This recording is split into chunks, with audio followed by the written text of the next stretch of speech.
Buenas tardes a todas y a todos.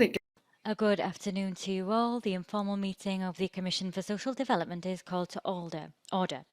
This meeting is held using remote simultaneous interpretation. I kindly ask participants to be mindful of the additional difficulties experienced by interpreters when working remotely and of the increased likelihood of disruptions to the audio feed of the interpreters.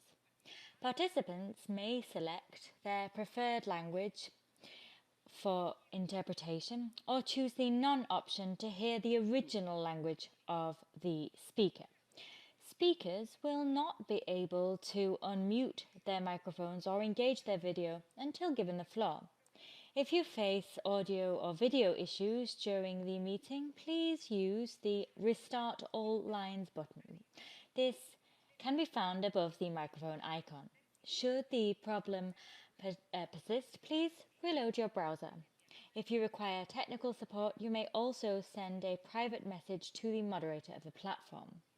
Before continuing with the items for this afternoon's meeting, I wish to say that women seek to empower ourselves, and in so doing, we're doing nothing more and nothing less than recognizing our rights as equal to those of our male counterparts. I wish to recommend the permanent representative, welcome the permanent representative of Ireland. She'll be with us this afternoon. I wish to thank her for her contribution. I also wish to thank two other colleagues. One of them hails from my region, Latin America and the Caribbean. These colleagues have prepared a beautiful mask, the mask that I'm wearing. This colleague is Iskrena Lopez from El Salvador and the permanent representative of the Maldives. This red mask that I'm wearing is something that protects us and is very necessary today more than ever before. It refers to the empowerment of women and also has our national motto. Thank you for the events that are underway, ambassadors, that you've organised.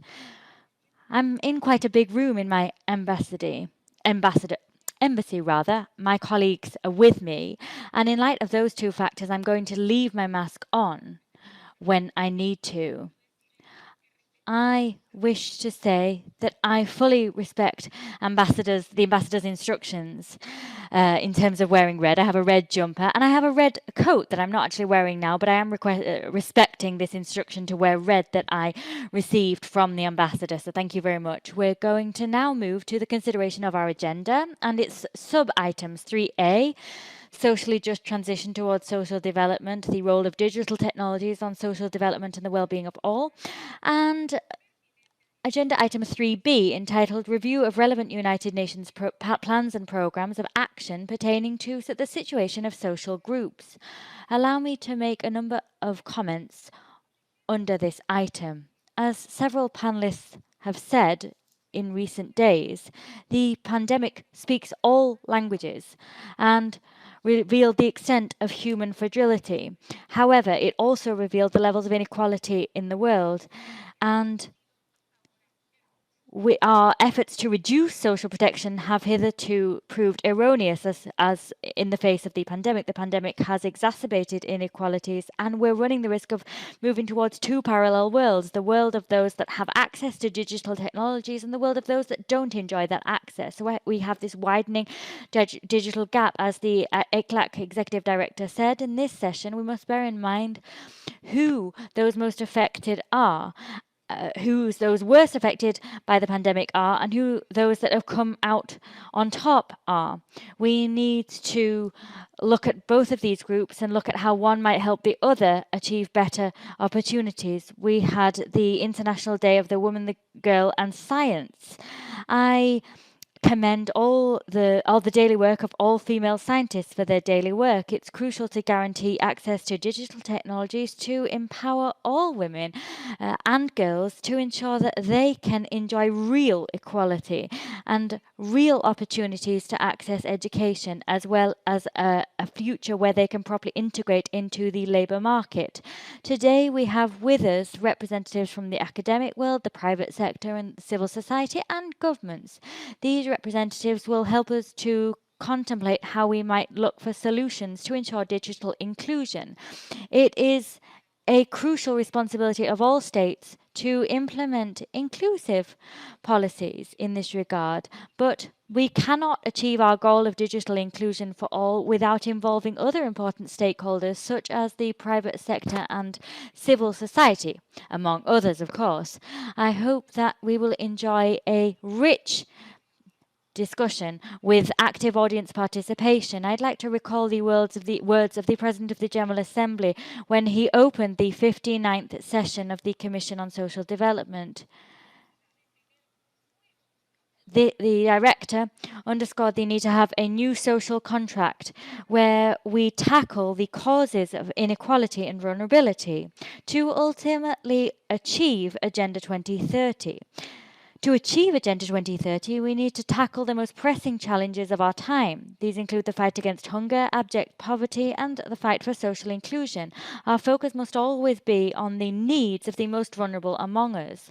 Allow me now to welcome our distinguished panelists. Ms. Vanessa Weinstein, Special Advisor on International Affairs of the Ministry of Social Development of Argentina. Mr. Xing Wei, Director of the Social Affairs Department of the Institute of Social Development of the Academy of Macroeconomic Research, National Development and Reform Commission of China. We also have with us Ms. Susan Siegel, President and Chief Executive Officer of the Americas Society and Council of the Americas. We have Ms. Komal Amrad, founder and CEO of Copia, and Ms. Talia Drayak, co-founder of the International Parent Advocacy Network and of the Parents, Families and Allies Network. I'm also delighted to welcome the moderator, Ms. Deborah Stein, President of Science, Technology and Innovation Policy Analysis and Education, and founder of the Chief Instructor for the Science and Technology Policy Academy.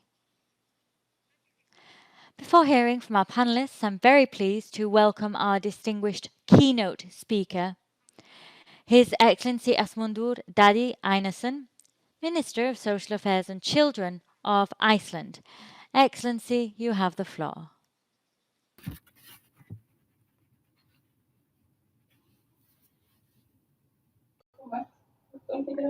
Good afternoon. You hear me? It's an honor to have been given the opportunity to address this assembly and take part in the crucial conversation of how we achieve a socially just transition towards sustainable development and well-being as we slowly move towards the post-COVID era. The current crisis has sparked a global dialogue on how we can build back better. In the spirit of the 2030 Agenda, we need to work together across sectors and redesign our policies to secure greater well-being and equality. By doing so, we honor our global and regional commitments. As we build back better, with only 10 years left to achieve the SDGs, it is of vital importance that the global community brings focus to increasing socio-economic inequalities. A just transition must treat everyone equally. On this mission, equal access to digital technologies plays a key role in ensuring social inclusion and development, decent work, as well as well-being of all. A socially just transition towards sustainable development must involve a new way of thinking of economic activity and growth. As we build back better, we need to achieve national and global economies that focus on achieving sustainable advances for human well-being, not only measuring economic growth by standard monetary measures. This requires a change in mindsets. looking away from the standard narrow perspective towards rebalancing economic, social, and environmental objectives. It's my belief, supported by emerging economic research, that it's possible to protect people and safeguard economies and societies at the same time. Investment in social protection can be one of the most profitable investments governments and societies can make. We need to apply well-tested methods combined with innovative solutions. But most of all, we need to work together.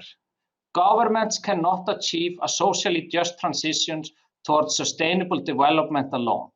The international community, national and local governments, the private sector, academia, civil society organizations, disadvantaged social groups need to work as one. This calls for an even stronger global commitment to the 2030 agenda. The current crisis has in many ways magnified the problems that already existed in many countries. It has highlighted the urgent need for actions to ensure the fulfillment of human rights-based approach. Persons with disabilities, elderly, women, and young people have been and still are severely affected by the pandemic. Here I would also like to emphasize the importance of child rights perspective in all actions of governments impacting children. In my country, the number of notifications to child protection authorities increased by 15.6% in 2020. It is a well-known fact that the situation as we are experiencing now, domestic violence, abuse and neglect of children increases significantly. All around the world, we hear similar stories. Children are among those who carry the heaviest burden during this global crisis, specifically the children who were vulnerable before it all began. In November 2017, I took office as a Minister of Social Affairs and Equality. Shortly after, I proceeded to change the title to better fit my main emphasis as a minister.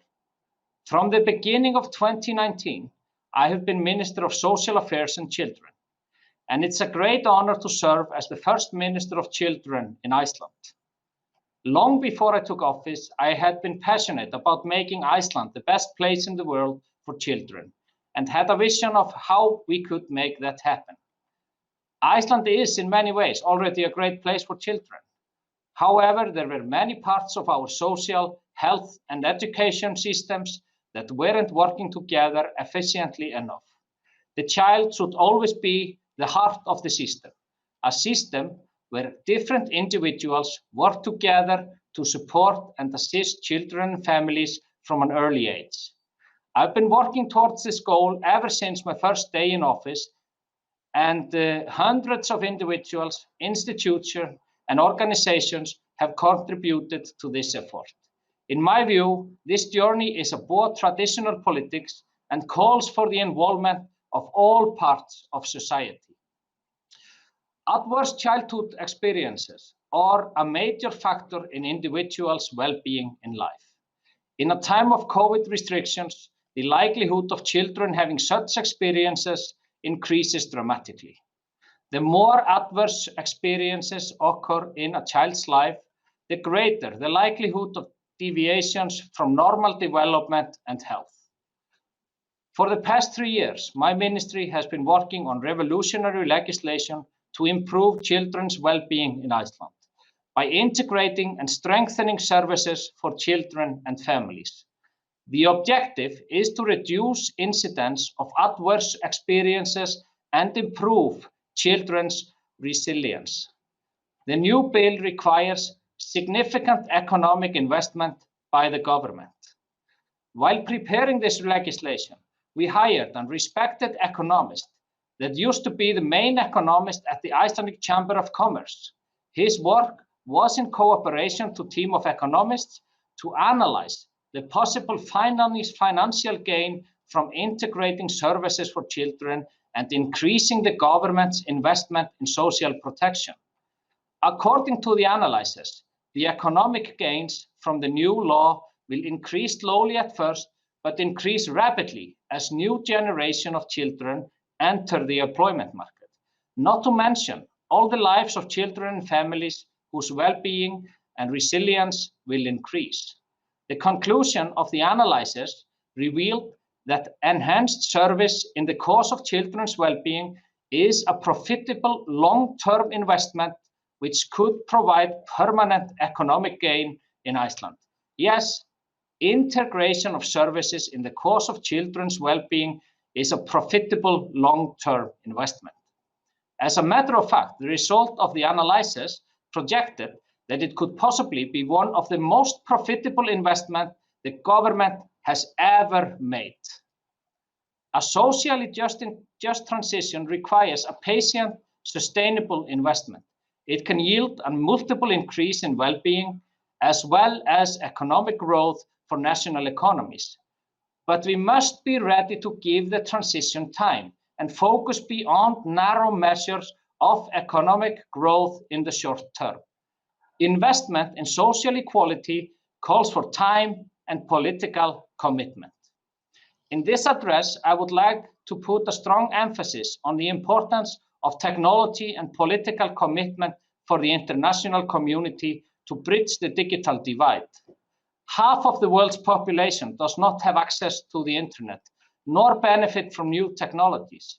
The digital revolution has brought tremendous benefits and improved the quality of life for many by improving access to education, enhancing productivity in the workforce, and boosting financial inclusion.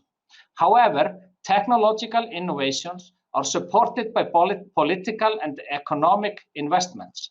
Therefore, plans for bridging the digital divide need to be a part of any plan for how we build back better and work towards achieving the 2030 agenda. The COVID crisis provides a window of opportunity for promoting sustainability across the globe and achieving the 2030 agenda.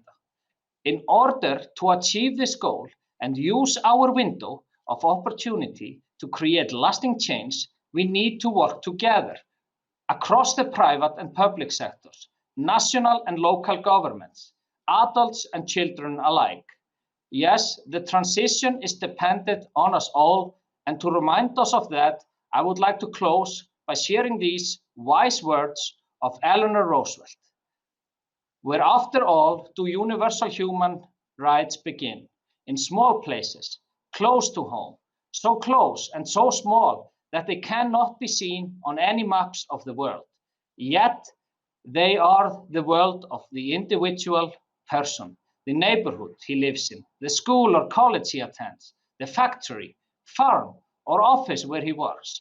Such are the places where every man, woman, and child seeks equal justice, equal opportunity, equal dignity without discrimination.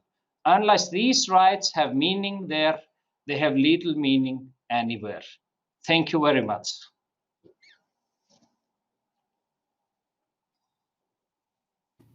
Muchas gracias. Many thanks indeed to the Minister of Social Affairs and Children of Iceland for his statement. Before I hand over the floor to Ms. Stein to moderate the panel discussion, I wish to remind panelists to please keep to their allotted time limit. That is 7 minutes per presentation, and I ask delegations to keep within the 3-minute time limit during the interactive discussion. The time limit may be reduced depending on the number of requests for the floor.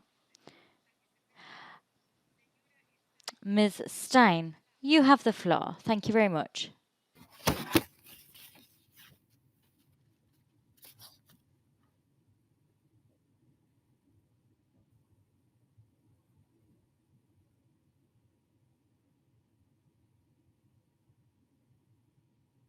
Hello, thank you very much for inviting me to moderate this session.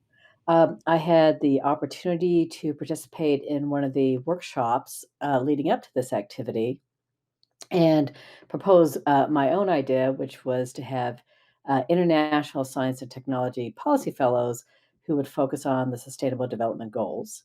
I'm an engineer myself, and so therefore I also appreciate the comments made by the secretary earlier about the importance of women in science and I'll say and engineering. So with that, before we begin the presentations, I would like to remind the panelists again that they only have 7 minutes for their presentation. And I now invite our first panelist, Ms. Vanessa Weinstein, who's a special advisor on international affairs of the Ministry of Social Development of Argentina. You have the floor.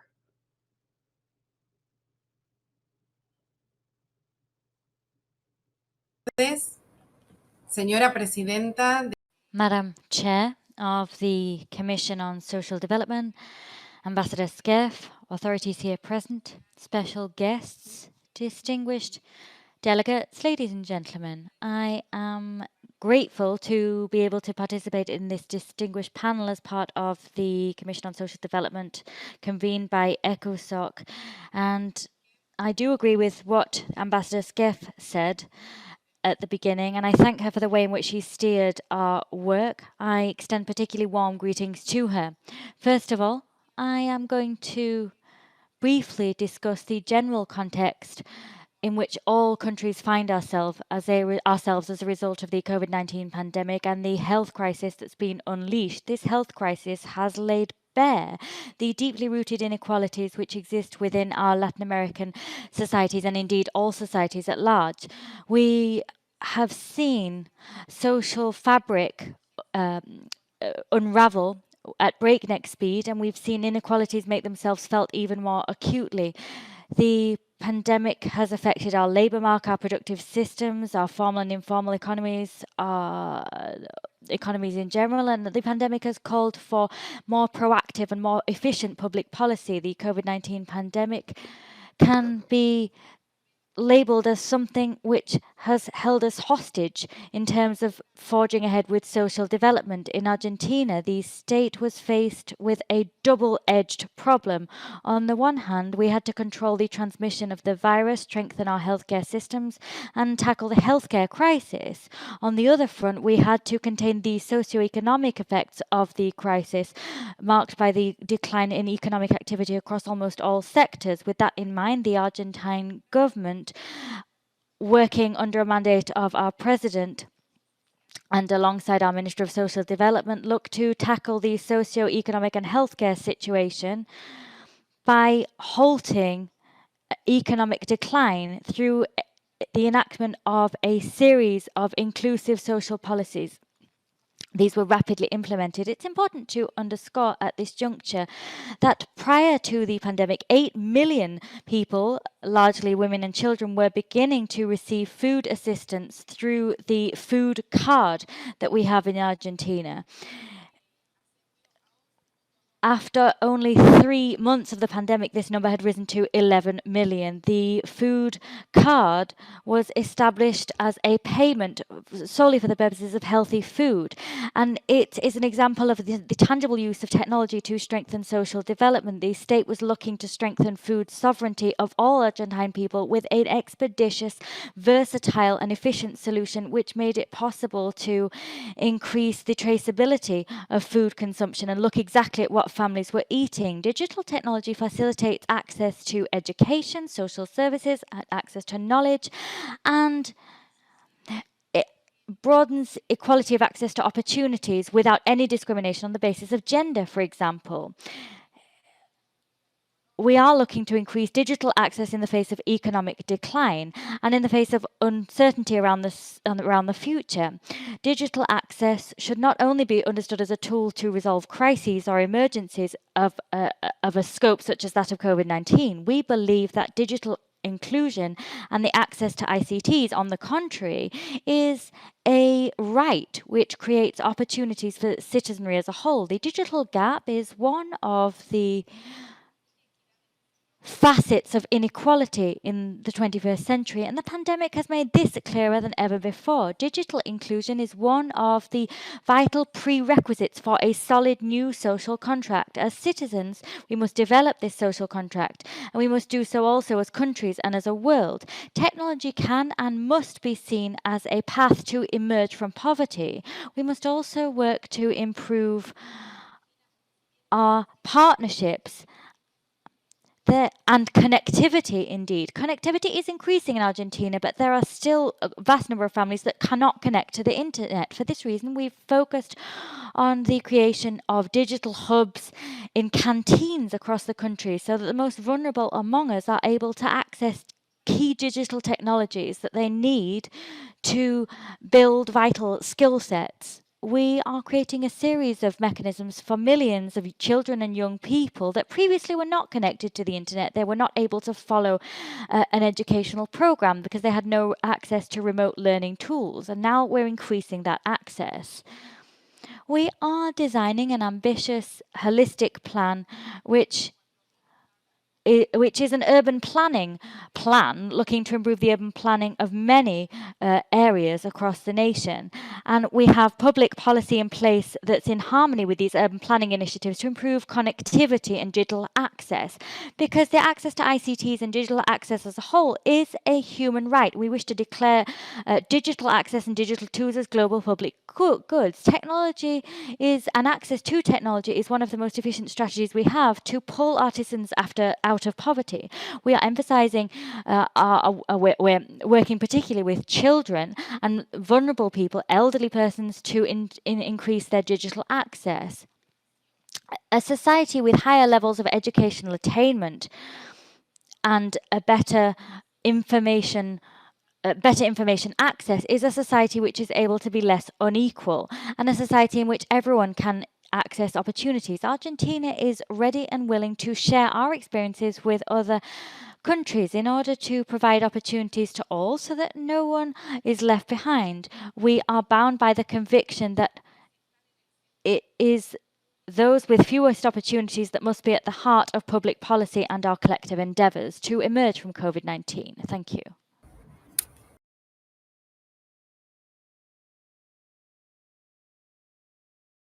Presentation. I would like to invite the next speaker, Mr. Xing Wei, Director of the Social Affairs Department of the Institute of Social Development, Academy of Macroeconomic Research at the National Development and Reform Commission of China. You have the floor.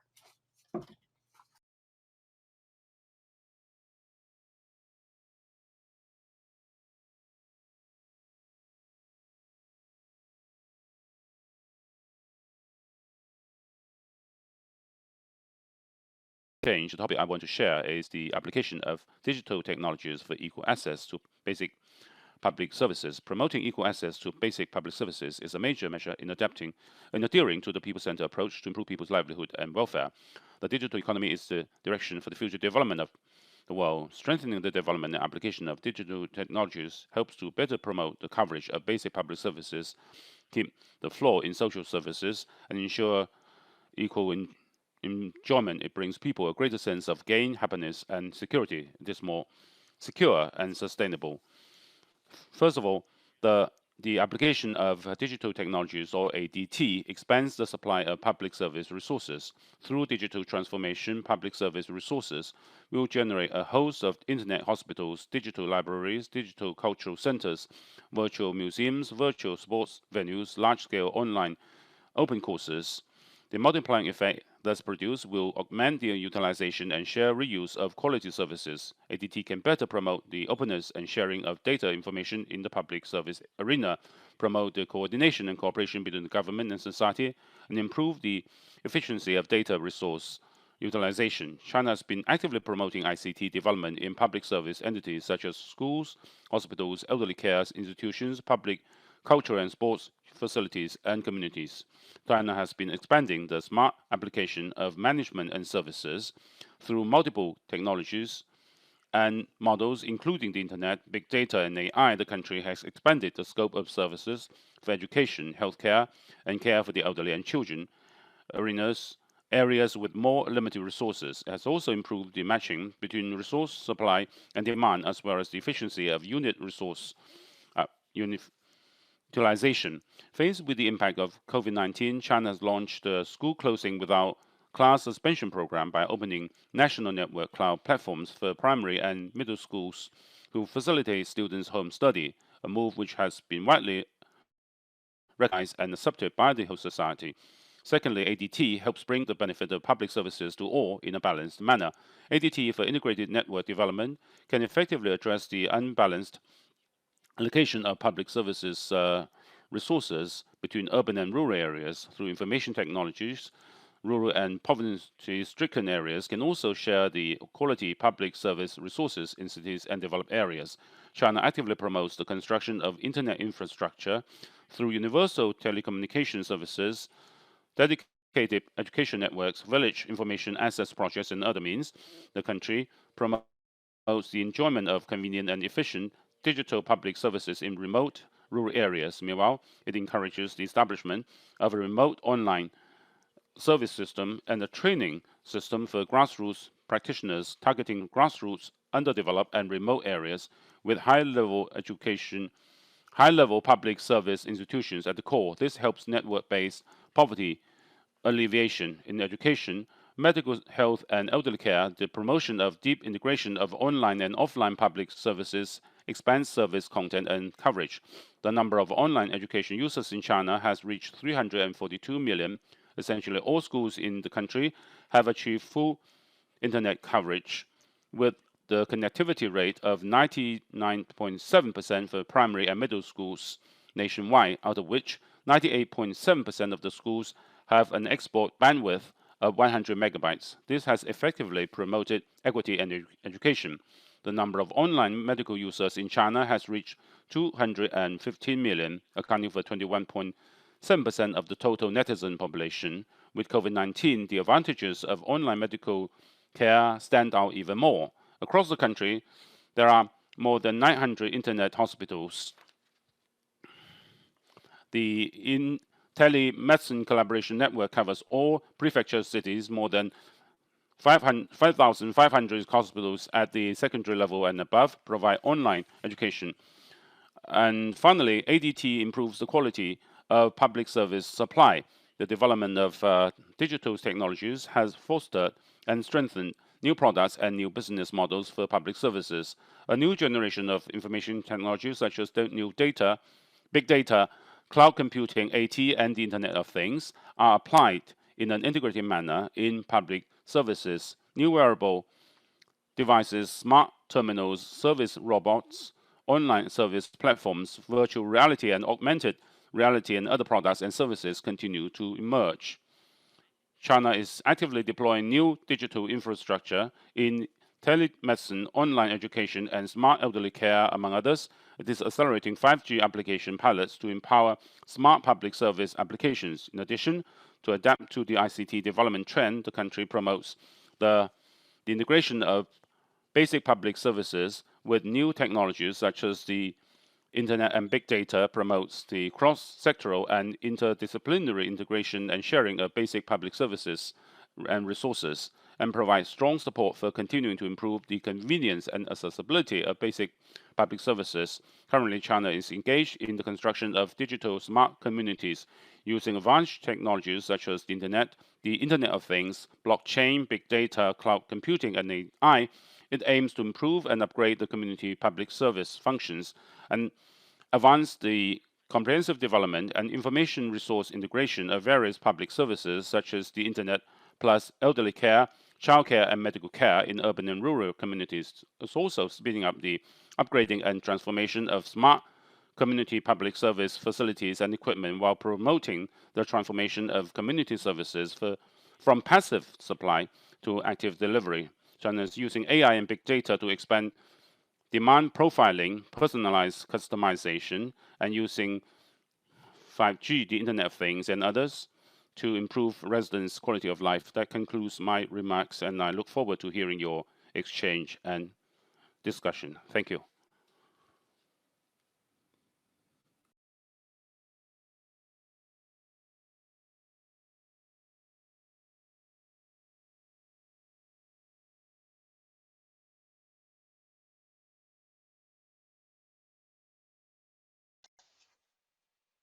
Thank you so much, Madam Chair, distinguished participants.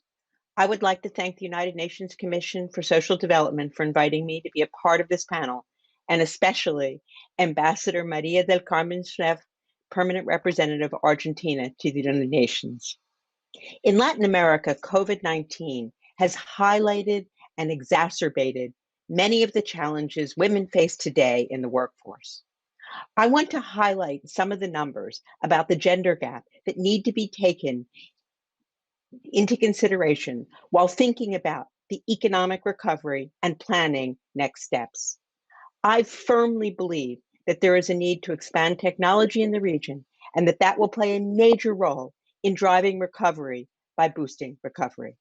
According to the International Labor Organization, 34 million jobs in Latin America and the Caribbean have been lost to COVID-19. Women are among the most affected. First, approximately 126 million women in the region work in the informal sector. Women make up the largest portion of the sectors such as retail, restaurants, hotels, tourism, and small business, as well as the informal economy. That has been most impacted by the pandemic. Also, according to the World Bank research, 39% of women in the region closed their small businesses versus 29% of men. Today, as a consequence of COVID-19, we are seeing a decline in the female labor force participation. The ILO reported that the labor force participation rate of women contracted 10.4% in 2020. Since women on average are paid less than males, they have often been the ones expected to stop work to care for their children in the pandemic. Women in the region, compared to the spouses, also have to take on a disproportionate amount of housework, childcare, care for aging parents and sick family members, and now homeschooling. These facts must be taken seriously. Women's gains over the last few years are being lost. This will have negative consequences on countries' productivity and economic growth. The only way to recover from these challenges brought on by the pandemic is to bring back women into the workforce.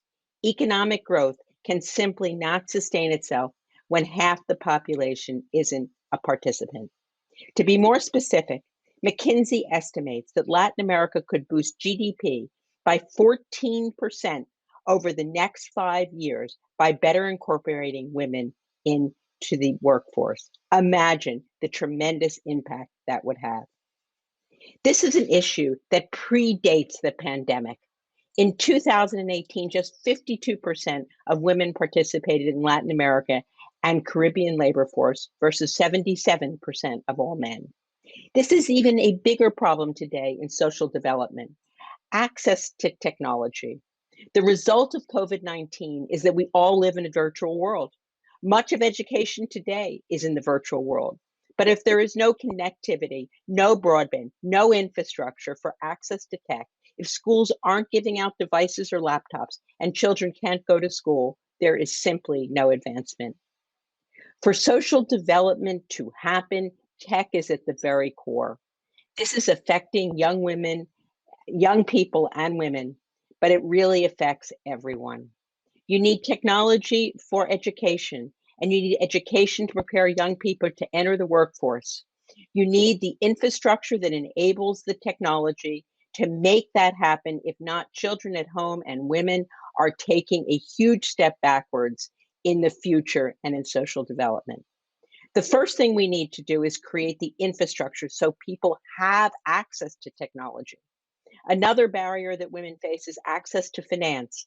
According to America's Quarterly magazine, an independent publication of America's Society Council of the Americas, women currently account for just 23% of loan portfolios in Latin America, despite being just as likely as men to start a business.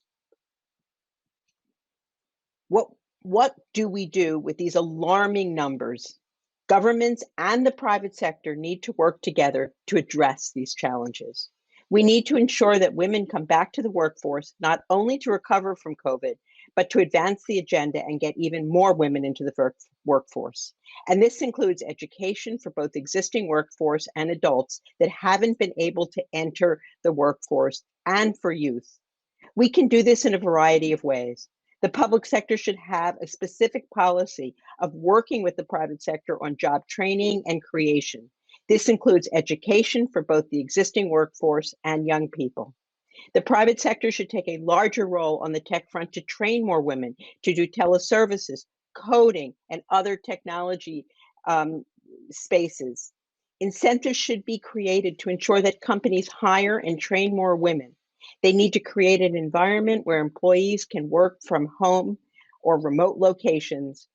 There needs to be more flexible work hours. Digital finance is another way to close the gender gap and boost equitable social development. Google reports that currently 1 billion women globally do not have access to a bank account. Without this, women cannot start their own businesses. The government and the private sector should work together to ensure better access to finance. Starting today, we need to encourage education for young girls and women, particularly in STEM. According to UNESCO, just 35% of STEM students in higher education are women, and only 3% of women in higher education choose information and communication technology studies globally. So here are some ideas for solutions. Government should invest in providing all children, regardless of income, access to technology and e-learning. Provide education for young people on how to use technology today. And it is a public-private partnerships that create the space for connectivity for young people. The issue is not just technology. Governments need to take much more proactive role in making sure that there is connectivity for families and kids.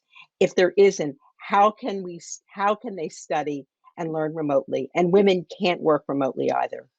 Companies could have an impact by offering training for employees' children on how to use technology to both boys and girls. The private sector should, through foundations and jointly with the public sector, take a role in helping to start young girls to get comfortable studying STEM. If you don't start training boys and girls and women at the same time and early, you won't succeed in the long term. We don't want to lose all the gains we've earned, and we don't want to lose a generation because of this crisis. So we need to invest in that infrastructure. These are just a few examples of the many innovative ways to close the gender gap and use technology to create gains in equitable social development. Both things are key to coming out of the pandemic and building a future for all. Crises always breed opportunity. The pandemic has challenged us in multiple ways, but it's clear for me that this crisis is really a chance to reset cultural barriers to equality and promote social development for all. Thank you very much.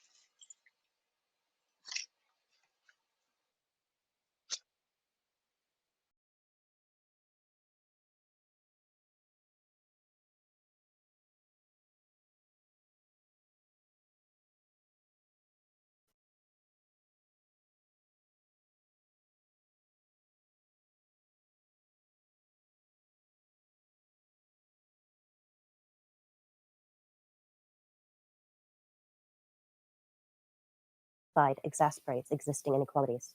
Then, to imagine measures that could help close the digital divide, I will describe an example of how PFAN, the Parent Families and Allies Network, exercised digital inclusion last autumn. Since the pandemic caused public services to move almost completely online, we've seen a domino effect where people who have the least access to technology, smartphones, and data see all their human rights impacted. While schools are closed, families entitled to free school lunches have been invited to pick up meals in person, but they need to register online first. When you can't complete the government online forms, you can't access the Social Security benefits you are entitled to. And that loss of income damages your well-being in a multitude of ways. Every barrier has a knock-on effect.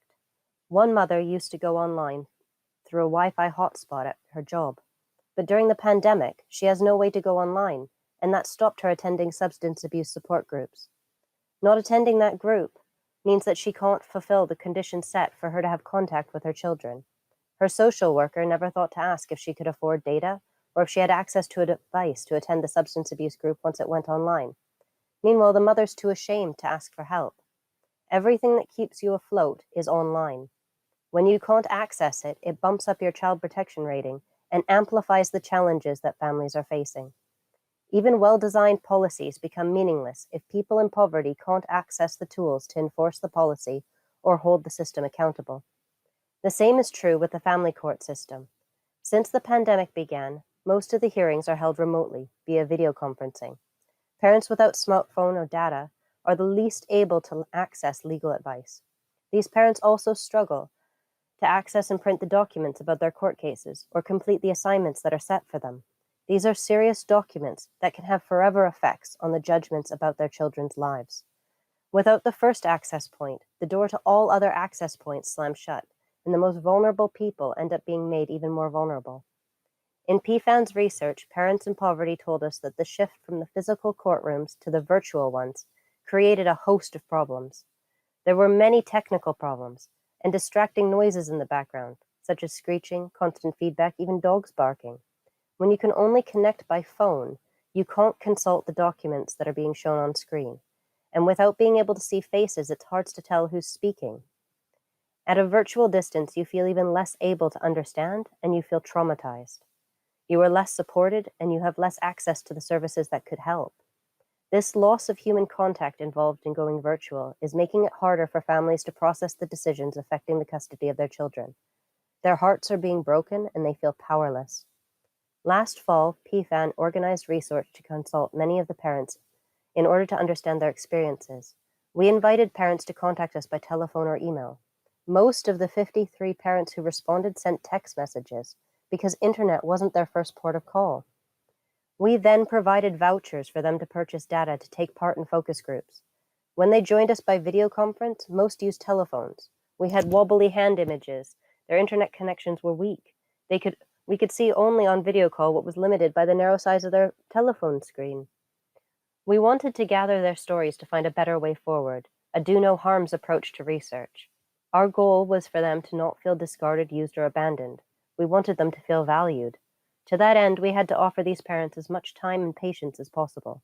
The vast majority were in the midst of a crisis, where they were thick into fight and flight mode. To help them find what's most important to say and what they really meant, we had to let them start at the beginning of their story so they could feel seen and heard beyond describing one isolated incident. By listening to them before convening the focus groups, I was able to group together those who were experiencing similar situations so that they could see that they weren't alone. This helped them to feel safer and human again. Most of the groups had a majority of mothers, but we did have one that was entirely composed of fathers. Our research questionnaire took 1 hour, so we scheduled all focus groups for 2 hours. That way we had time for conversations to make parents comfortable at the beginning and after the interviews, and we continued listening to whatever the parents wanted to tell us so we could see the full story. Every parent we met with needed to feel protected and valued, and we also have continued to offer support after writing up research through individual phone calls and emails. We are still in touch with many of the parents because they say we give them hope. It's motivational for them to stay involved in case they can help others by speaking out and by contributing to events like this one.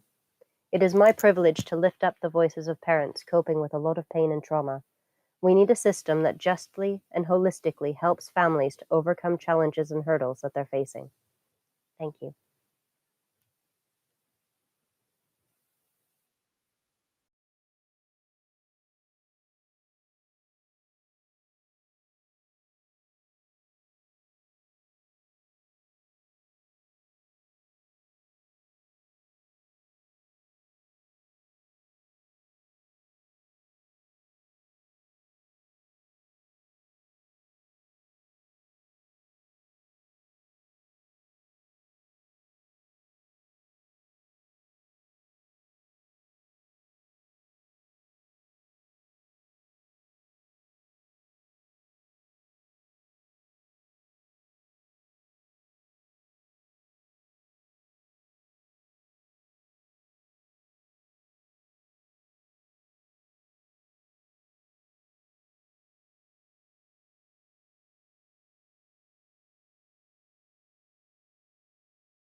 Good afternoon, and thank you. I really appreciate the opportunity to contribute, and I wish to thank the speakers for their valuable contributions. They were very thought-provoking and interesting. As mentioned, I serve as a representative for the Baha'i international community to the United Nations, and I have a question related to ensuring coherence between means and ends, and I'll offer it through the lens of GDP. So we are increasingly aware that the economic paradigm of prioritizing material development and GDP has had deleterious effects on communities and nations around the world. While it's an important indicator, it cannot be the only one. Economic growth is a means to a flourishing society, but not the ends in itself.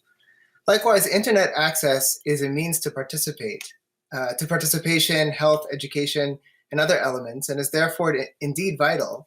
We must remember that internet connectivity is not the ends in itself. Dignity, empowerment, opportunity, these are the ends. So my question then is, how can we ensure that as we are rightly encouraging rapid access to the digital world, we do so with proper consideration for its pitfalls, especially as the transition advantages those with access first and can further disadvantage those without. The urgency is real, but we also have to be systematic and principled. Overemphasizing access to the internet without proper care and inclusive consultation can result in social fracturing in a whole host of areas, further deepening already pronounced divides, as articulated by a few of the speakers. So how can we combat this tendency, and how have you seen it done in your contexts? Thank you so much.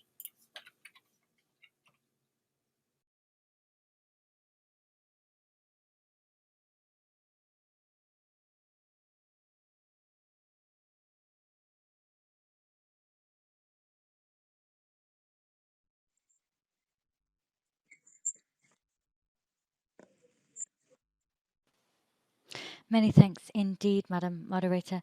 We are grateful to the panelists for their valuable briefings. Argentina believes that it is vital to join up the private sector and the public sector with civil society to work on sustainable development. It's also important to ensure that we draw upon capacity building efforts from academia, civil society.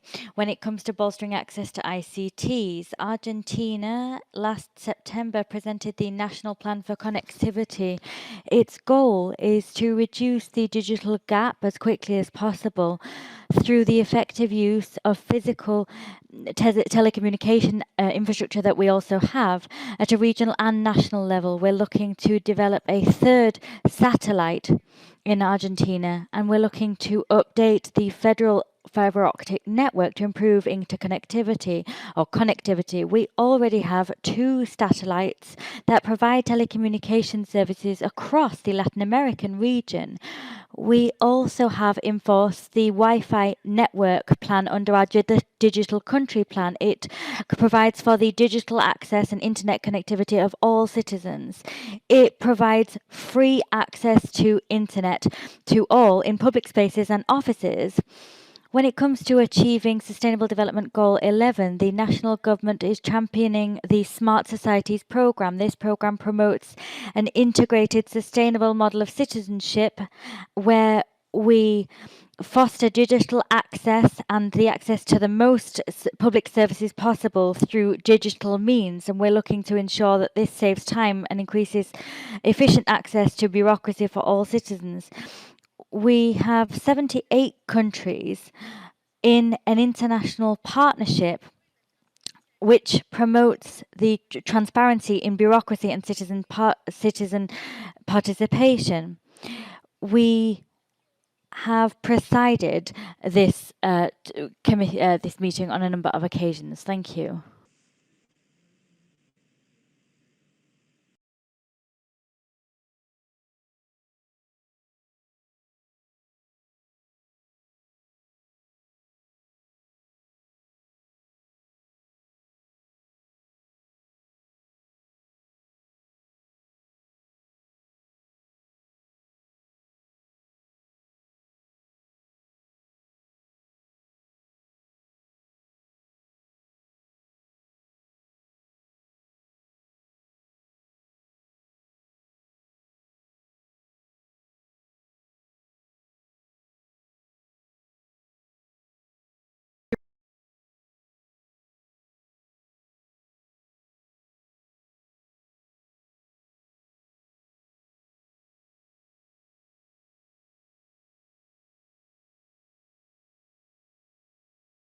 and improve the well-being of girls and women of all ages, we know technology can lift women out of poverty by providing access to education and information about rights, health, and enabling opportunities.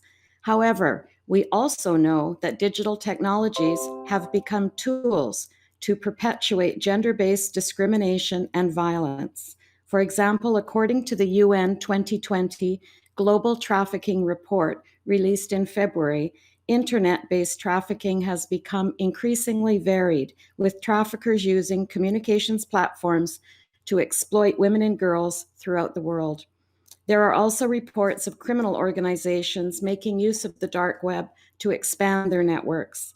As online access becomes increasingly important to social well-being, especially during COVID-19, how can we ensure gains towards gender equality will not be eroded as digital technologies become tools that perpetuate and increase gender-based discrimination and violence? And secondly, as communication platforms are increasingly being used to further agendas, how do we combat the dissemination of disinformation that is creating tensions in our society? Thank you very much.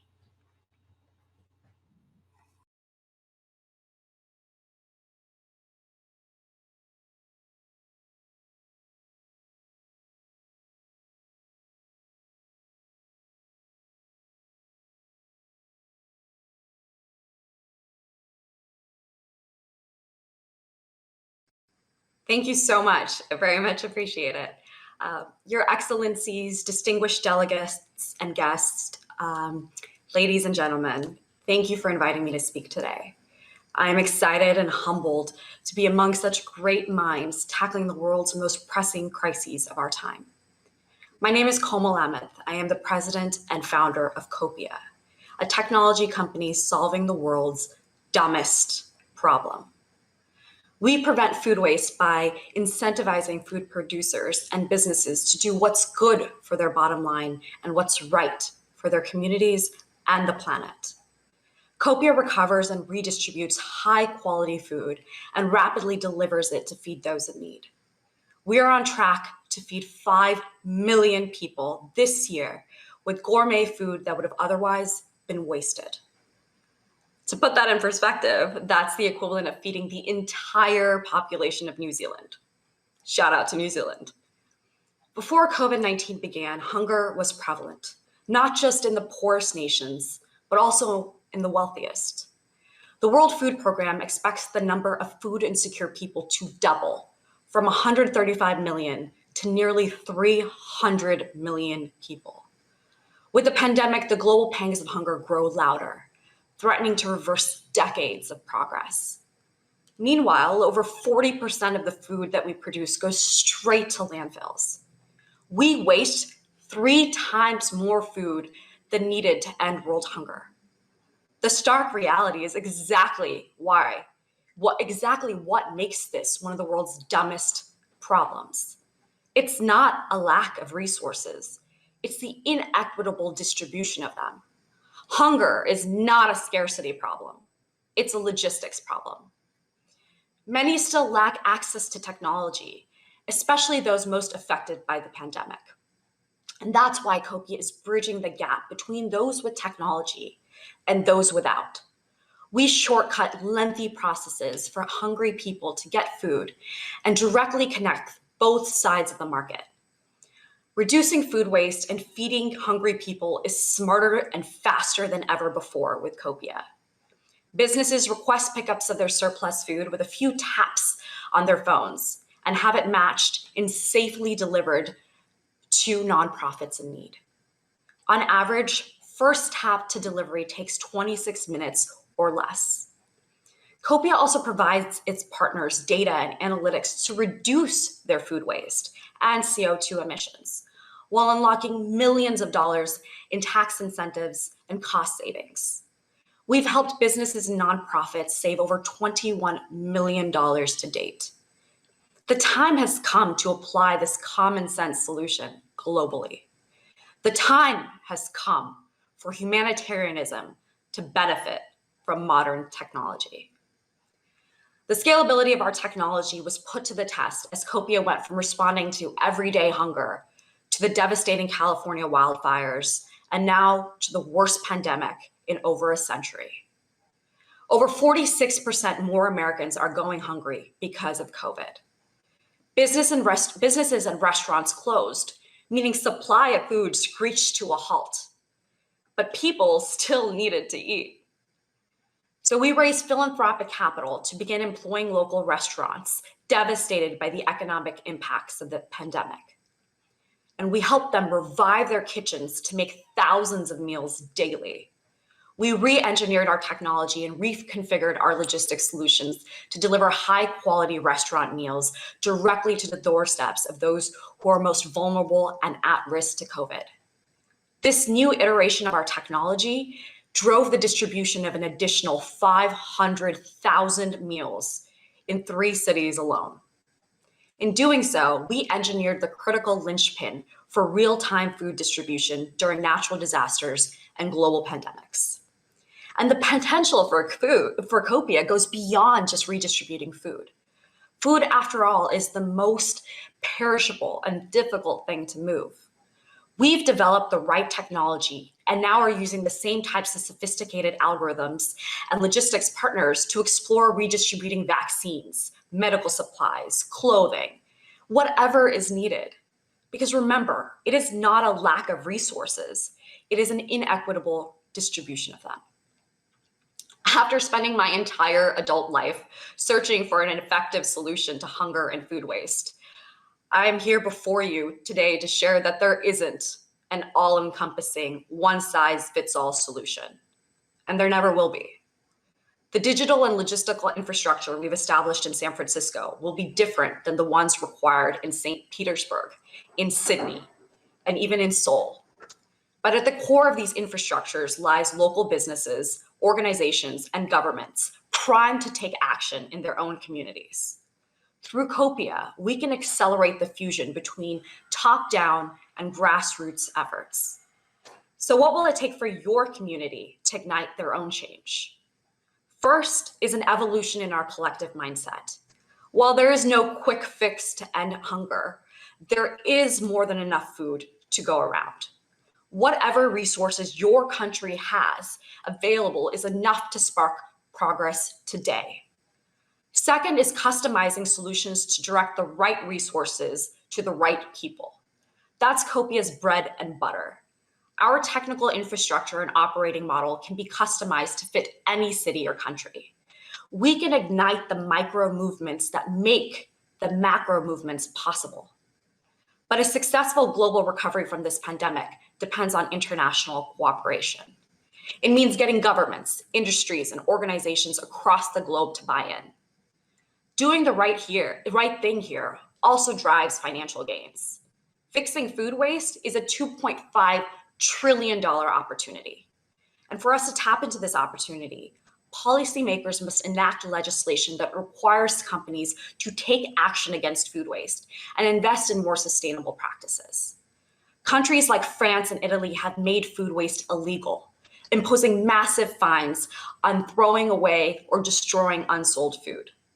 Conversely, businesses that donate their food receive millions in tax incentives and liability protection. Doing good intelligently helps the world and your bottom line. Global partnerships and targeted legislation have the power to reduce emissions, enable worldwide food security, and kickstart our recovery from this deadly pandemic. But now is not the time for flowery prose and half-hearted promises. Our planet is in collective crisis. For us to pave a united path forward, we must demand industries, governments, and societies adapt their actions and priorities. We must demand that they meet the challenges of today, and we must demand it now. Hunger has no religion, no nationality, no color. It surpasses all geographical bounds. It will not resolve itself. It will not go away if we do nothing. Some may be overwhelmed at the task ahead, claiming that eradicating hunger is impossible. But in the words of the late and great Muhammad Ali, impossible is just a big word thrown around by small men who prefer to live in a world as it is, instead of using the power they have to challenge it, to change it, to improve it. Impossible is not a fact, it's an opinion. Impossible is temporary. Impossible is nothing. The impossible does not exist, and we cannot allow a world where we waste 3 times more food than there are hungry mouths to feed. We cannot tolerate it. We will not tolerate it. By virtue of being here, we all have more power at our fingertips than entire generations who came before us. The world may not remember what we say here today, but they will remember what we did. So what will you do with the power that you have? The urgency of today requires leaders, not necessarily by rank or title, but who are unstoppable, who are unreasonable, leaders who refuse to leave life as the status quo because they know that if change is going to happen, it's up to them. The path to achieving the unachievable may be long and uncertain, but it starts with taking those simple steps together. Start where you are, use what you have, do what you can. Building on the momentum that organizations like COPI are creating, we can harness the power of our technology and the strength of our goodwill to continue eliminating hunger and food waste. It has been one of my life's greatest honors to speak here at the United Nations today. I invite all of you to join me in reminding the world that impossible is just another word. Thank you.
Oui.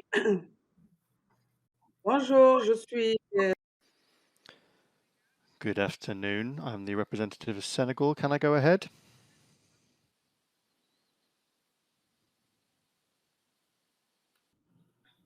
Allô?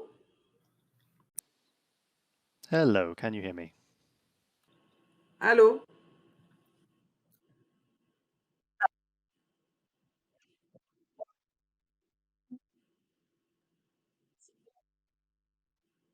Oui, merci. C'est un honneur. Yes, thank you. It's an honor to speak today on behalf of Senegal and to share with you some of the policies and strategies that have been put in place to deal with the pandemic.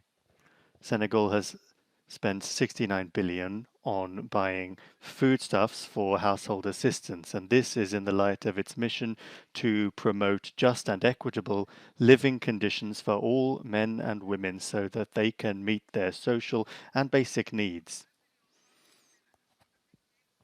1.1 million households affected by COVID have thus been able to benefit from this support. But the state of emergency in respect of COVID-19 has also had to be taken into account.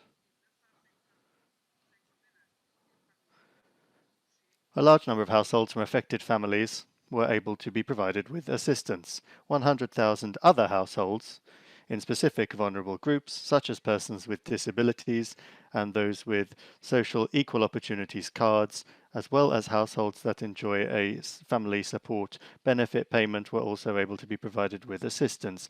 Other actions have also been taken, such as a universal medical insurance program aiming to improve access above all during this pandemic period for vulnerable groups of the population, and also the family support payment that I mentioned, and also an emergency program to modernize transport thoroughfares and for urban improvement.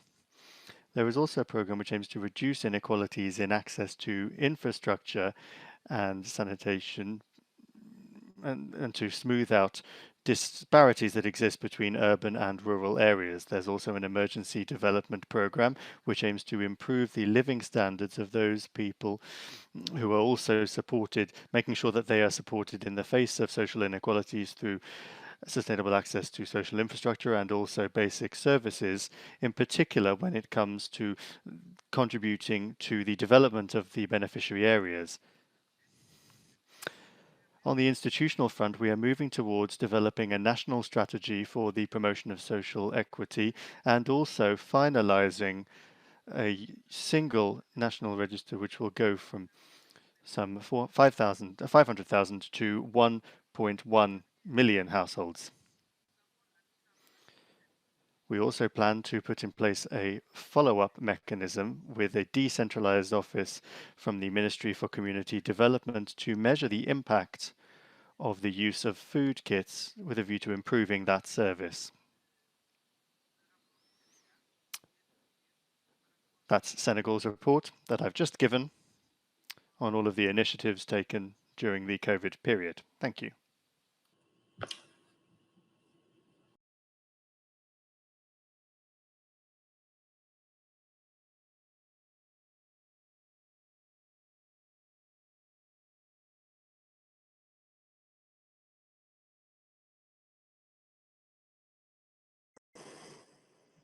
Good afternoon, and thank you for the opportunity. Allow me to start by stating the obvious. The pandemic is an international problem that brought about common issues across nations. Yet there were no protocols or processes that nations could adapt to without having to duplicate learnings.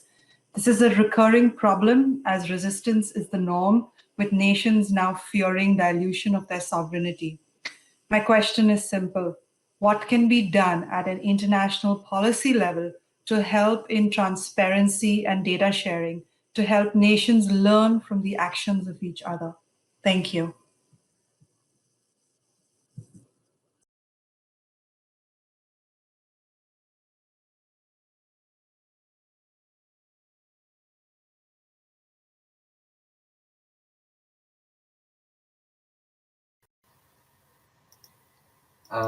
Thank you so much, Madam Chair. السيدات والسادة لقد قامت المملكة. Ladies and gentlemen, the Kingdom of Saudi Arabia took many measures that contributed to combating COVID-19. This has happened on two parallel tracks, namely limiting the spread of the disease and the provision of high-quality medical treatment to those infected, in addition to addressing the social and economic impacts based on a human rights approach, based on using digital technology. This is possible through the protection of other rights affected by the pandemic. I will provide information on the main measures and initiatives in the kingdom using digital technologies to address the pandemic. The establishment of electronic platforms for education to guarantee the provision of education amidst the pandemic. This is through electronic education that includes many electronic educational tools that contribute to achieving the educational purposes and objectives of curricula. Also, we provided vehicles that would benefit the beneficiaries to use such electronic platforms. Also, we have launched satellite channels under the title Ein. Also, we provided the households with SIM cards and laptops with the participation of the CSOs. Also, we have an initiative of digital empowerment in cooperation with an NGO to provide support to the needy students so that they would have tablets to assist them and also access to internet through SIM cards. Also, we have launched an initiative called Sadaya for artificial intelligence that includes a number of initiatives, including decision support initiative that included launching a decision support center so that there would be decision making using advanced tools for analysis of data and prediction of the impact of the pandemic on the government and non-government entity and the provision of very accurate data on the current situation. Also, we established an initiative to contain the crisis. Under this initiative, there is a system called Tawkalna that provided services during the curfew period, and now we are returning to normal, but in a cautious way. This initiative has reduced the economic, health, and social negative impacts. This system was able to help us issue millions of permits, and active users were more than 7 million. Also, more than 50 entities used those services. There's another application under the title Tabaud, or social distancing, that provides information on contact with any infected individuals, and this application is used nationwide to monitor any violation of curfew and social distancing with respect to the privacy of individuals. Ladies and gentlemen, my government is fully aware of the importance of digital technologies to include all brackets of society in social development. Hence, we call upon UN entities, NGOs, and other partners and entities to develop successful policies and strategies to bridge the digital divide that is an obstacle in the way of social development. I thank you.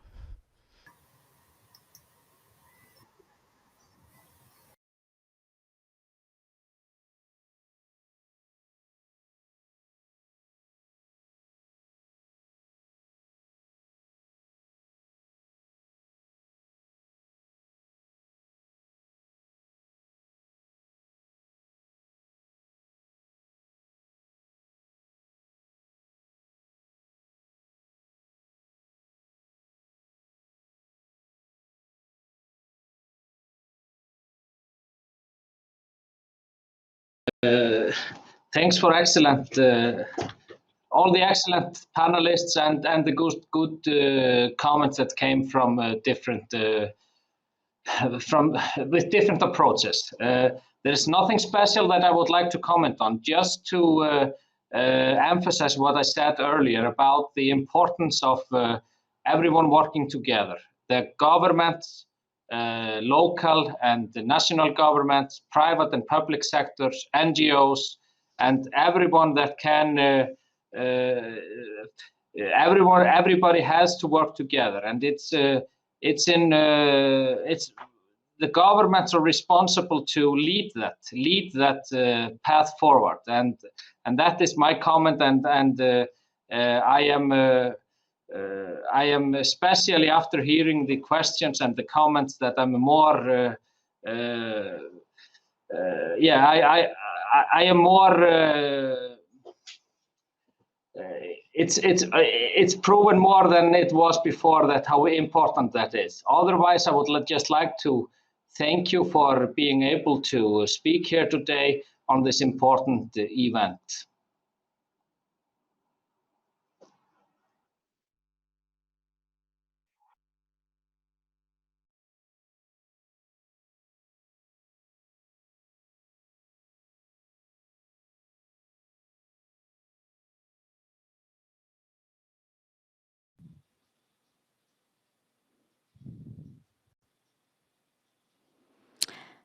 Thank you. previous panelists said a lot of interesting things that I want to touch upon. I want to touch on 3 ideas that for us are very important regarding security. I was saying regarding food security more specifically, we have a myriad of policies in place which together create a system of food security and sovereignty. This system comprises the food card that I did previously refer to. This is a cash transfer, but the system of policies for food security also involves emphasis on food production to strengthen the production and trading of fresh food in neighborhoods, to ensure that fresh food is available near to where the most vulnerable among us live. So we're working on various fronts.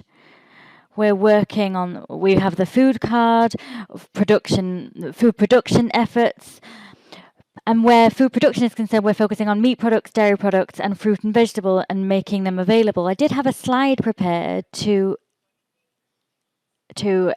elucidate all this, and we have a system in place to help food producers with their efforts also. I don't wanted to talk about poverty and social vulnerability first of all, infancy, childhood, and young people. These groups are those most severely affected by COVID-19. Within the group of young people, we have the subgroup of young women that are perhaps most severely affected by COVID-19 and its effects. We have a gender equality program to help young women so that they can strengthen their livelihoods, their access to opportunities, so that we ultimately have a more equal society. Regarding inclusion in digital tools, we know that these are vital tools to enable young people and people at large to enter the labour market. We're focusing on access to basic services, using the internet, electricity, fibre optic services. We're using fibre optic services to guarantee access to basic services. We're working with private and the public sector and professional organisations to provide tablets, computers, mobile phones, smartphones more specifically, to citizens so that this can ensure digital inclusion. We have this new social contract. The state, the private sector, businesses and social organizations are working together to improve the living conditions and digital access of all our citizens. Thank you.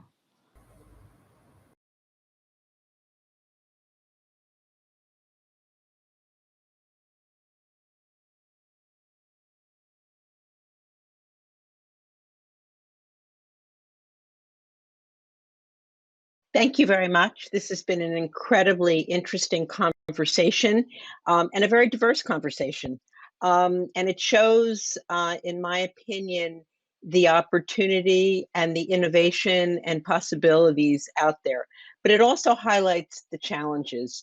And we can't overlook the challenges because what worries me is that as we come out of this pandemic, too many people too many women will have lost their jobs, and too many young people will have lost somewhere between 1 and 3 years of education and socialization around education.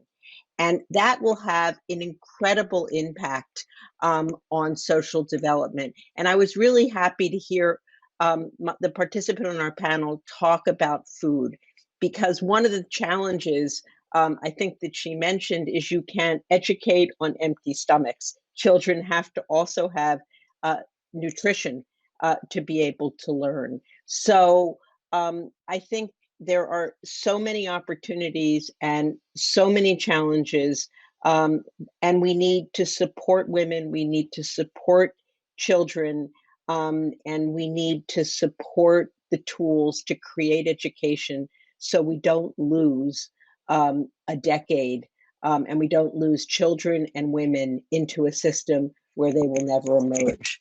So thank you very much for the opportunity to be here with you today. It's been a true honor. Thank you, Ambassador, and thank you to the United Nations.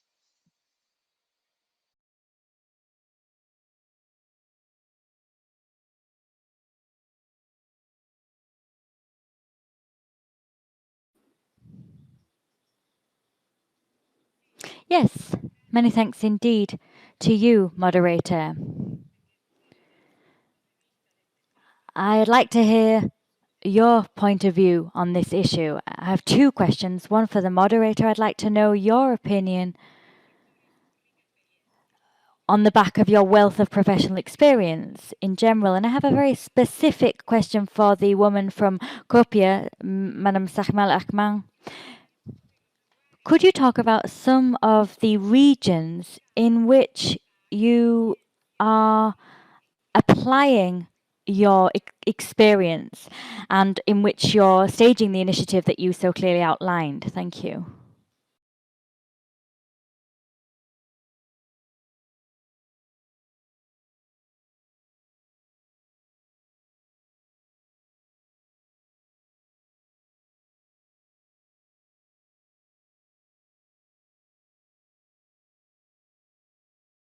Thank you.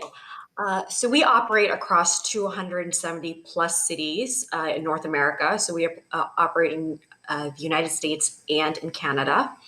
What we did from a logistics perspective, when we first started off, we're hiring our own drivers to deliver this food, like hiring them, managing them, ensuring them, emotionally supporting them, which is a very costly process. And the thinking was, why are we trying to build Uber while we build Copia?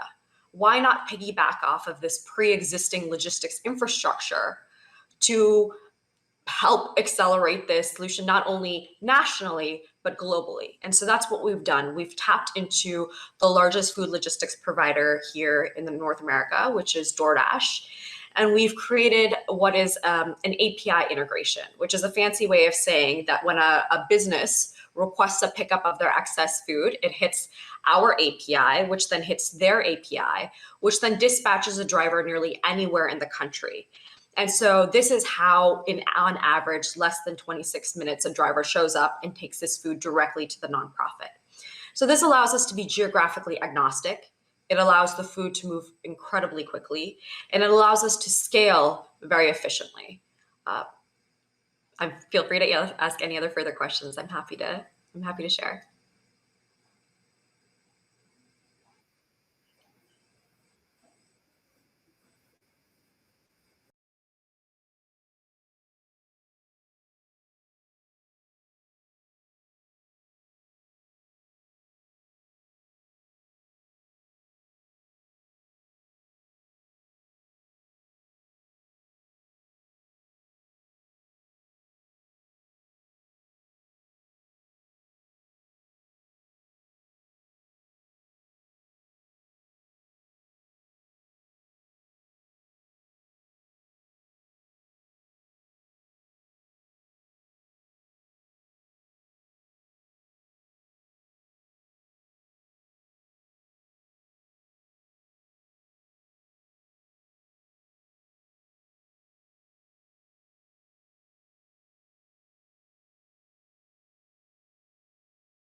Thank you so much. This has been an incredible discussion.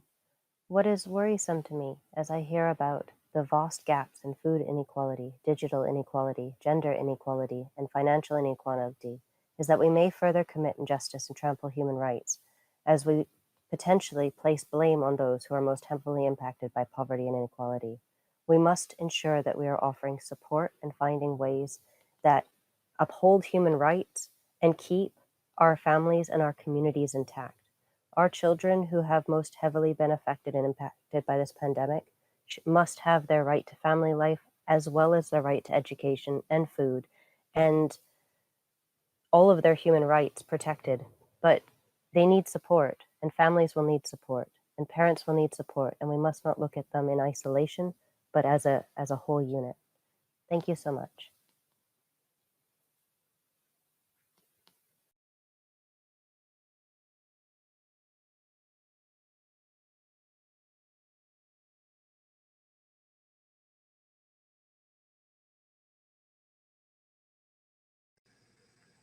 Thank you very much. So I wanted to just be clear that Copia didn't come up with this solution overnight. I discovered firsthand how difficult and inefficient this whole process actually is. When I first started this, I vividly remember pacing up and down the side of the road, frantically searching for somewhere, anywhere to donate the 500 gourmet sandwiches sitting in my truck. I called dozens of shelters and nonprofits and churches only to be met with ignored calls or voicemails. I finally found one organization that could accept 10, 15 sandwiches. I was like, great, now I have 485 sandwiches. And I swear I was summoning my inner South Asian grandmother. I'm like, hey, you look so skinny, take this food, take it, eat it. Just like random people on the street. What I realized is like, why was it so hard to do the right thing? Like, why is donating food to feed the ever-pressing growing need of hungry people so difficult?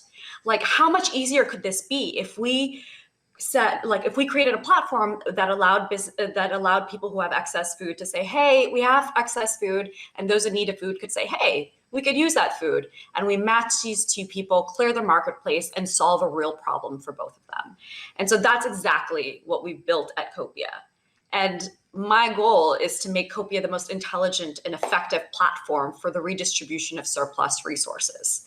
We are just starting with the hardest one first. And we founded this company as a way to easily and effectively feed the hungry, save money by lowering disposal and overproduction costs, and reduce global emissions by keeping food out of landfills. Now, Copia allows all of us to do good quickly and conveniently. People throw away food all the time because it's the quickest and easiest thing to do, and because they lack the knowledge, means, and incentives to do anything else. We provide the means and access to incentives like tax deduction, liability protection, and giving them the ability to meet corporate social responsibility goals, among dozens of other benefits. And, in closing, food is the fastest way to rebuild our sense of community. We can put people back to work preparing it, and we can put lives back together by eradicating hunger. We need to hope for a better world in 2021. And there's nothing more hopeful than the thought of sharing our food and feeding our nations. Thank you.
Many thanks indeed to you, Madam Moderator. Many thanks for your sterling work and for having given the floor to all the panelists and to all of those that asked for the floor from within the audience. I wish to just add one more thing. It is the ambition of those, particularly those of us that come from the global south, to see ITCs serve to increase better integration into the labour market, into societies in general, to foster cultural inclusion. We want to see digital technologies used to disseminate knowledge, and the traditional knowledge, particularly of all of our peoples.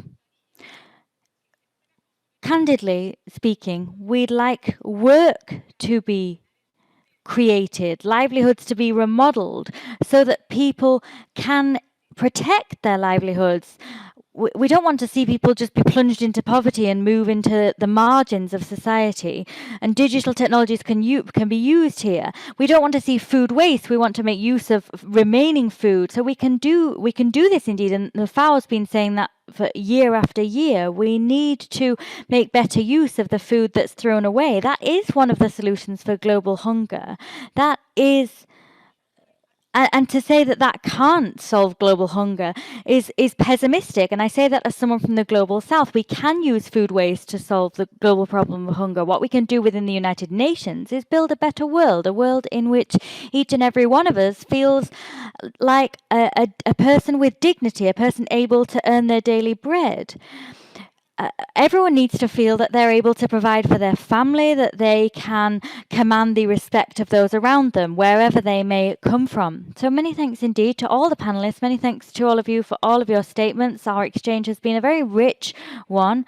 We've had a diversity of views expressed, and that is a strength of our organization. So with that, I'd like to conclude by inviting you to bear in mind that on Monday, that is the 15th of February, the Commission will continue with its examination of items 3A and B with the general discussion. The latest list of speakers for the general discussion is available on the live speakers list.